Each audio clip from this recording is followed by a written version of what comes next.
How do you stay married to someone for 10 years, sleep beside them every night, and know without a doubt that they're lying to your face? Before we continue, please hit the like button, subscribe to the channel, and turn on the notification bell for updates. Simple. You pretend. That's what I did. I'm Rachel, 34, married to Derek. To the outside world, we were the dream couple. He's tall, charming, successful. The kind of man who remembers anniversaries, brings flowers home just because, and texts goodnight if he's out late. But for 3 years, he was also screwing someone else. Maybe more than one. And no, I didn't confront him. I didn't yell or cry or ask, "How could you?" I smiled. I kissed him goodbye each morning. I sent him "I love you" texts. I played the role perfectly, better than he ever did. Because while he was busy crafting lies, I was building a file. Every strange text. Every late meeting. Every fake conference call. I waited. Not because I didn't care, but because I wanted that moment, the one where his entire web snapped under its own weight. And I made sure it would happen in front of an audience. He had no idea what I was planning for our 10-year anniversary dinner. But what came next would change everything, and no one saw it coming. What's the first sign someone is cheating? It's not lipstick on the collar. It's not mysterious hotel receipts or unfamiliar perfume. No, it's silence. The kind that walks into the room with them. That lingers in their eyes when they speak to you like they're reading from a script. That's what Derek brought home from his business trip. Not a gift. Not a story about meetings or clients. Just silence, polished, intentional, heavy. He barely made eye contact. Said he was just tired. But I knew that wasn't it. And then his phone buzzed. Face down, of course. But I saw it. A preview. A name I'd never heard before. Lena Briefcase. He said it was a new client. She's just annoying, always texting. Sure, Derek. I didn't say anything.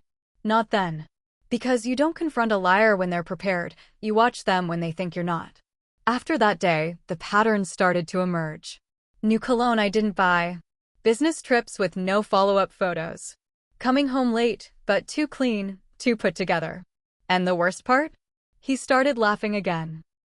The kind of laugh I hadn't heard from him in years. But not with me. So I did what no loving wife is supposed to do.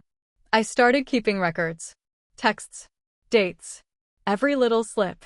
Because something in me already knew, this wasn't just a fling. And then I saw her, Lena, getting out of his car one afternoon. She laughed, tossed her hair, and leaned in just a little too close. That's when something in me flipped. I stopped being his wife that day. But what I became next, even I didn't see coming. What would you do if you had undeniable proof that your partner was cheating? Would you scream? Pack your bags? Burn everything down? I did none of that. I played the long game. Most people confront a cheater and hope for closure. I wanted control. And to get that, I needed information. So while Derek slept next to me like nothing was wrong, I set things in motion. The next morning, I bought a burner phone.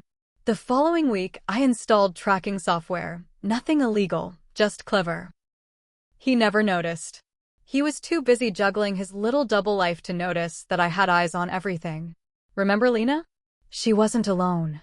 There was Camila, a yoga instructor he'd met at a wellness retreat.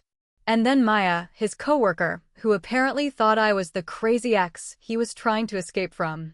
His lies were a full-blown production. But the worst part wasn't how many women he was seeing. It was what he said about me.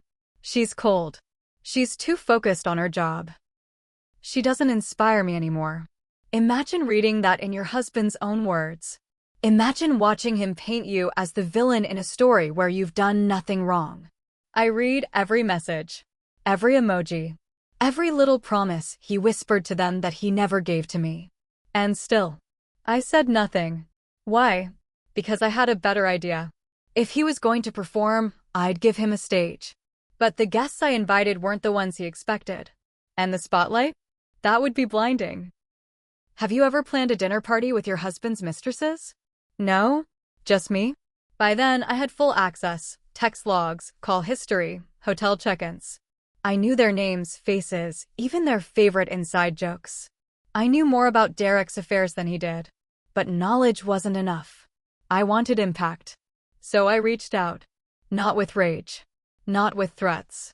Just curiosity. Hi Lena, I think we may have something in common. Mind if we talk? Some ignored me. At first.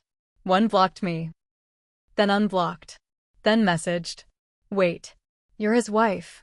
They didn't believe it, not until I showed them screenshots. Timestamps.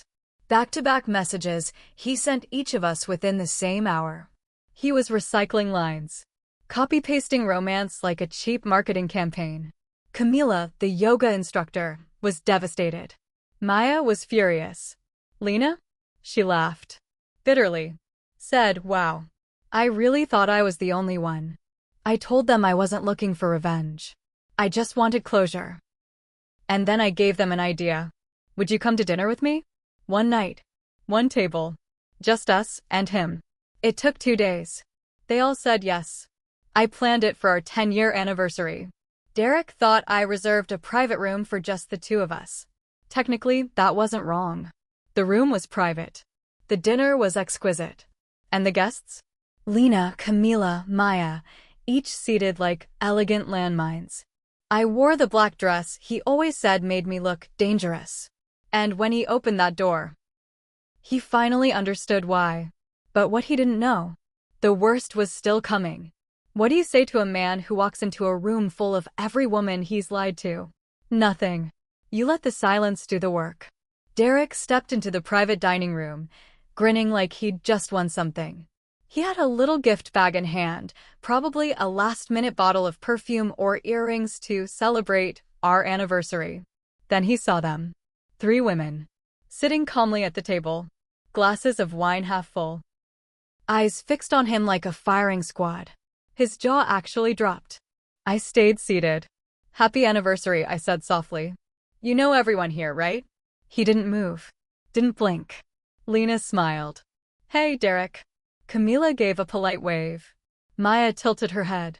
So, are we still going to that beach house next month or? He tried to speak. I saw it forming, the desperate excuses, the half-lies, the performance. But there was nothing left to say. We already knew. One by one, they spoke. Lena read one of his texts aloud. She's nothing like you. She's boring. She stopped caring. Camila pulled out a necklace. You said this was custom. Turns out Maya has the same one. He looked at me finally. Reached across the table. I moved my hand. I give you 3 years, I said. 3 years to tell me the truth. He opened his mouth again. Don't, I said. You've already said enough to everyone else. One by one, they stood up and left. No drama. Just quiet, deliberate exits. I was the last one to walk toward the door. And just before I stepped out, I turned to him and said something he'll never forget. But what I told him next, that was the part that left him speechless. I didn't yell. I didn't cry. I didn't even raise my voice. I just looked him in the eyes, the same eyes that had lied to me for years, and said, I'm not angry, Derek. I'm just done. And tonight? This was your legacy. He stared at me like he didn't recognize the person standing in front of him. Good. That version of me, the silent, accommodating, trusting wife, didn't exist anymore. She died the moment I realized he never intended to come clean. He tried to follow me out of the restaurant. Called my name once. But I kept walking. No drama. No scene. Just the sound of my heels echoing against the marble floor, and behind me nothing but stunned silence. And you know what? It felt incredible. Because I didn't need revenge. I didn't need to scream, or break things, or ask, why her? I already had my answer.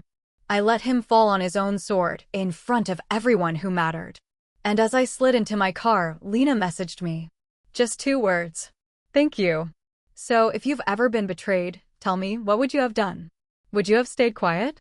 Or would you have made sure they never forgot? Drop your story in the comments. I'll be reading.